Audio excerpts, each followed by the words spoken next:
Seferino, una de las noticias de esta semana fue sin duda que Julio De Vido va a ir a juicio oral por la tragedia de Once, ¿no?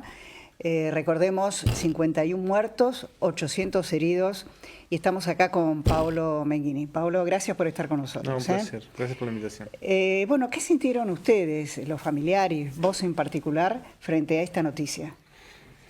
Sentíamos que se empieza a cerrar un círculo sobre la impunidad muy grande, ¿no? Un trabajo enorme que hemos llevado adelante como grupo, y lo que pasó anteayer es algo que nosotros veníamos reclamando desde hace 4 años y medio, y que la instrucción en su momento decidió cerrar la investigación dejando a Julio De Vido afuera de los procesados para acelerar los tiempos de llegada del primer juicio, pero sabiendo que más tarde o más temprano esa prueba que en ese momento no se había encontrado podía aparecer.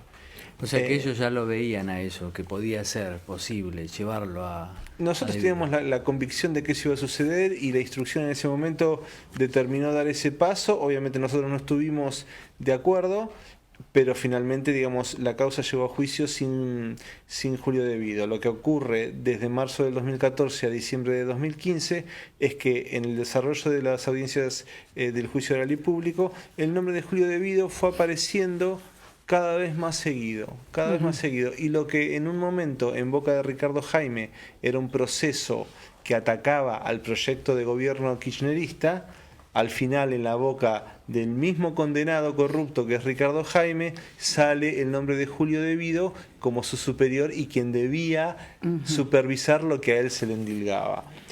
Eso, junto a otra cantidad de pruebas que sería ocioso detallarlas, es lo que le da al Tribunal Federal número 2 la seguridad de tener que pedirle a la instrucción que reabra la investigación sobre Julio De Vido, y a partir de diciembre hasta anteayer, que se eleva a juicio, es que se cierra el círculo sobre Julio De Vido. Ahora, ¿qué fuerza tienen que hacer las víctimas, ¿no? ¿Qué trabajo? Claro, porque es todo fuerza de ustedes, ¿no?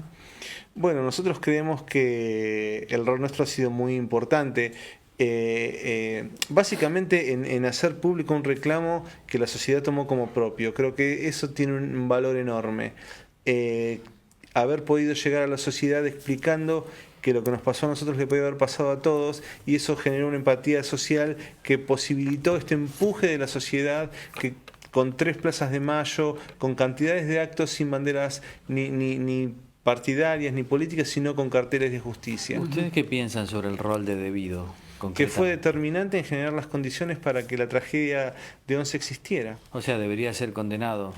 Nosotros tenemos la absoluta convicción de que va a ser así, pero bueno, habrá que esperar el juicio. Para nosotros, tener a Julio De Vido sentado frente a un tribunal es una victoria de la sociedad argentina en su conjunto, porque tener un funcionario como Julio De Vido, con un poder casi sin límites durante más de una década, teniendo que explicarle a la justicia su rol en las condiciones que generan una tragedia y una masacre como la de febrero de 2012, es sanador para toda la sociedad. Obviamente esperando la condena, pero el hecho de que esté sentado ya es muy importante. Ahora, me gustaría que vieras, la tragedia ocurrió un 22 de febrero del año 2012, lo que dijeron algunos funcionarios, que indignó, y esto me parece que fue importante, la reacción que produjo en la sociedad. Escucharlo, y lo debes recordar con muchísimo dolor, lo que dijo Schiavi.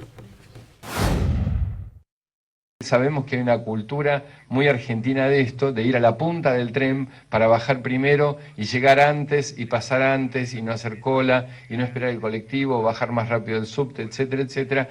Esos 2 primeros coches estaban abarrotados de gente, o sea, tenían mucho más carga que la que habitualmente, lo cual produjo que el accidente tomara un ribete de tragedia. Si esto hubiera ocurrido ayer, que era un día feriado, seguramente ese coche hubiera impactado y hubiera sido una cosa mucho menor. Terrible. Sí, los autodefine. O sea, para ellos era todo cantidades. O sea, si hubiese pasado el día anterior, digamos, ellos para un muerto es menos que 52 muertos.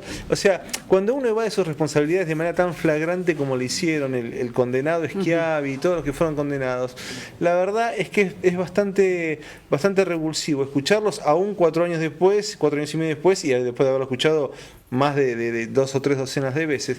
Pero el otro día, cuando el fiscal González le pide al juez Bonadío que eleve a juicio oral, hace unos 15 días, esa misma tarde, Devido habla en el Congreso y define eso como una injusticia, ¿no?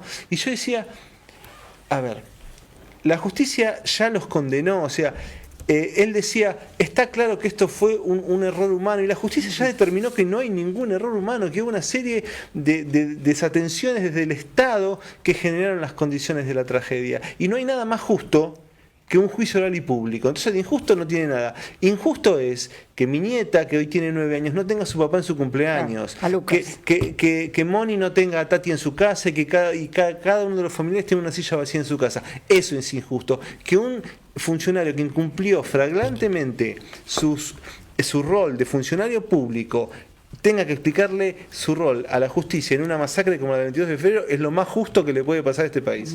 Ahora, todos los que han sido condenados, todavía no está firme esa sentencia, ¿verdad?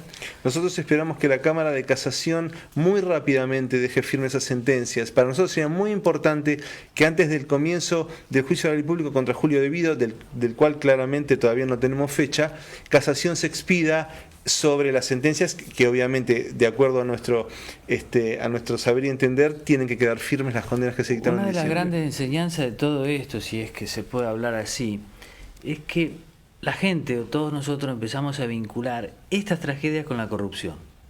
La frase que ustedes han acuñado, la corrupción mata. Quizás eso sea lo más rescatable de todo esto, ¿no? De ver que la corrupción tiene un correlato con la vida cotidiana. ¿Ustedes lo sienten así? Bueno, es que nosotros decimos que lo más terrible que nos pasa como argentinos es vivir en un país que aprende a base de muertes previsibles. O sea, pasó con Keyvis, pasó con Cromañón, pasó con Lapa, ni hablar de la desatención enorme del Estado sobre una masacre impune como la de la AMIA, ni hablar de la masacre previsible de Once.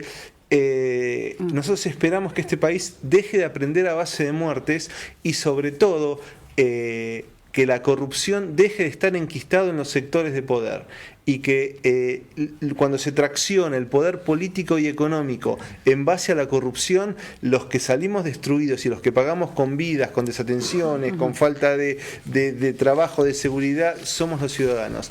Si eso se tiene que cortar a base de condenas, es la mejor manera para sanar las heridas de este cuerpo social tan golpeado. Pablo, gracias por venir, gracias por tu lucha y toda la gente que te ha acompañado. Y no sé, me quedó esto que vos dijiste, frente a lo que decía Devido, esto es injusto.